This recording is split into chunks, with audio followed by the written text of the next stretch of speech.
Hi, I'm Mallory Rahe, a state extension specialist with the University of Missouri Extension. Specialty crops, including fruits, vegetables, tree nuts, berries, nursery, and horticultural crops, are a growing industry in Missouri. Producers face many production and marketing risks. These risks can be mitigated by participating in federal crop insurance programs and enrolling in other federal programs. One requirement for participating in these programs is to file timely acreage reports with the Farm Service Agency, or the FSA. To learn more about this particular requirement for specialty crop producers, I have asked Neil Rudisell, the Jackson County Executive Director with the Farm Service Agency here in Missouri, to join us and walk through some common questions producers may have as they file an acreage report. Welcome, Neil. Thank you, Mallory. As mentioned, I'm Neil Rudisell with the Jackson County Farm Service Agency. I'm the county executive director here, and we look forward to schooling everybody up on specialty crop acreage reporting. So, without further ado, we're ready to get started. Let's do it. Great. So once again, the premise of this discussion today is to kind of get everybody comfortable with specialty crop acreage reporting, and it has a little bit more complications to it than traditional production, but we're going to go through it. And if you have any questions, reach out to your local county service center and talk to their staff, and they'll help you walk through any of the issues that you might have with your specific production system. So as mentioned earlier, the importance of the crop report, it's kind of the foundation of our programming here. It allows us to know if there's been a disaster, if you've lost crop, and it allows us to know how much crop you planted and therefore how much you potentially harvested. And so it allows crop insurance to have a metric. It also gives the USDA, those that make programs, an understanding of where the need is in your county, in your state, and in the country generally. It's encouraged that you follow the crop reporting guidelines, as there's deadlines based on when you should plant. Once again, within your specific county and your state, they're all going to vary due to climate and things like that. And if you do find yourself in a situation where you're behind deadlines, there's a way to remedy that, but we prefer you to come into our office and discuss that with us. Below are just some examples of programs that use crop reports. And so if you find yourself learning about these programs at another talk, just know that your crop report will inform your participation in that program. And as mentioned, there's certain things we will provide to you, the producer, and there's certain information that we'll require of you to get an accurate crop report. First of all, who files them? Well, if you're an operator on someone else's farm, you can file the crop report. If you're a landowner that have crop on your own property, you can also file that crop report. And then tenant and sharecropper farmers are also have eligibility to report for crop. But once again, if you have any questions about who should be reporting the acreage, reach out to your local county office. Other things that are going to be necessary to get an accurate crop report on the FSA side, we will get you a farm number if you don't already have one. That'll also come with a tract number and a field number, and that will designate your acreage. Now, those of you that are participating in small scale specialty crop production systems, have no fear. We're allowed to crop report down to the 0.00001 acres, which I believe is 6 square inches. So those of you that are operating on a small scale, don't get turned off by acres. It's okay. Now, you, the producer, we're going to want you to come in with the specific crop that you're planting, what's your intended use, and we'll kind of discuss what that is here in a second. The planting date, that's important. If you're farming on shares, we'll need to sort of know your share designation, irrigation practices, organic status, and then subfield information. Once again, those sort of things we can talk in more detail if you come into the county office and find yourself in that situation. And then not all crops are created equal, unfortunately. And so there's different categories, and we'll get into that later as far as deadlines are concerned. But if you're an orchard or if you have a vineyard or berry producer, you'll go a little deeper. We'll want to know about the number of trees or vines or bushes. Your spacing patterns are more significant for your type of production. So your row width, and then as mentioned, the spacing between the trees, and then the age. And all these things are relevant, as you well know if you're an orchardist, that different stages of your growing cycle over the years have different production capabilities. And if your program benefit is based on that, or if your insurance claim is based on that, that's why we want to know that. As mentioned a minute ago, intended use. And there's a lot of intended uses as you see here on the screen. Don't be overwhelmed by them. We can go over what they mean. Those of you that are doing small scale specialty crop production more than likely fall into the categories of fresh and edible. But again, if you're growing for seed or if you're drying crops or pressing things for oil, we can sort all that out. But once again, come into your county office and we'll answer any questions that you have.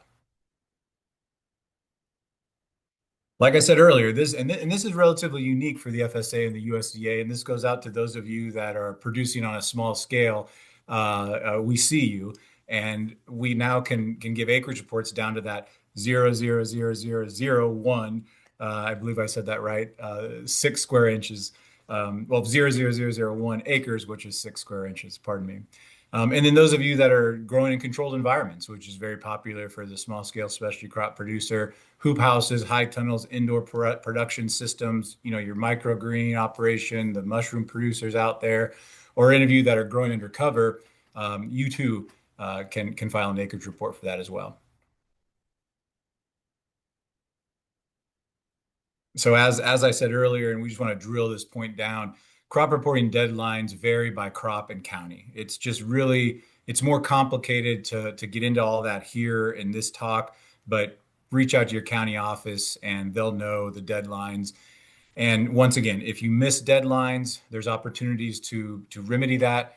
There's late filing fees potentially, but again, reach out and we just want you to come in and make sure we have accurate crop reporting for your farm. Because we never want you to miss out on a benefit. I'm going to say that one more time. If this seems like a little bit of a pain to come and do, it's not meant to be. It's a way of gauging benefits that you would be due if there's a disaster, or just if the country if Congress feels that there's a benefit to your production style. So it's important to have that on record. Once again, here's an example. I'm going to say that again. Here's an example of acreage reporting deadlines for Missouri. An example here. So if you just kind of look there, it kind of explains how it can kind of get complicated. If you look down through there, you can see that for a 2026 deadline, you might need a report in 2025. I'm specifically speaking to the honeybees here, the apiculture, and then down here to the controlled environment. But I've said it once, I've said it 5 times. It sounds like a broken record now. Come into the office and we'll sort all this out with you. So once you come in and create or give us the information for your crop report, we actually make a document we refer to as a 578. And the document sort of looks complex and complicated. It's not. And we'll go through this to make sure we're all on the same page. After you tell us the information, we put it into our system.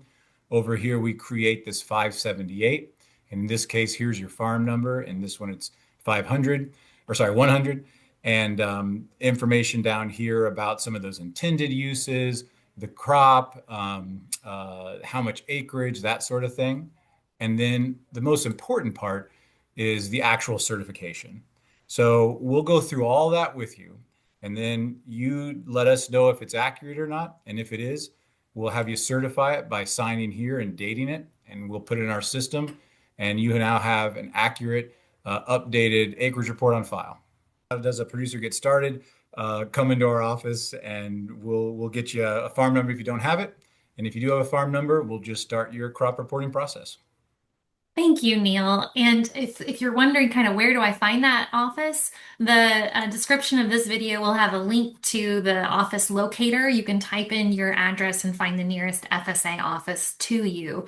Again, to access risk management strategies and federal programs, I strongly encourage specialty crop growers to learn more. assess what works for your farm and your production systems, and make a connection with your local FSA office so that you can start getting your records entered, your farm number, and start reporting. It may feel like a lot, but I hope Neil has kind of broken down some key questions to make it feel more accessible. And there are certain hard deadlines. We're coming up on some spring deadlines for crop insurance programs. Whole farm revenue protection is March 15th for most Missouri producers, and the micro farm is April 15th for most Missouri producers. But you also, the other reason to report is so you can be eligible for other available federal programs. And one of those is available now. This is the National Assistance for Specialty Crop Farmers, ASCF. This is a brand new disaster assistance program that was recently announced by the United States Department of Agriculture. And the best place to learn more is farmers.gov. There's a link to the press release and the website below. Um, like many programs, you have to have filed your 2025 acreage reports. Specialty crop producers have until March 13th to report. If you've already reported, just stay tuned. The application period will open soon. But if you haven't filed, you still have a few weeks of a window to go to your local FSA office and make a crop report.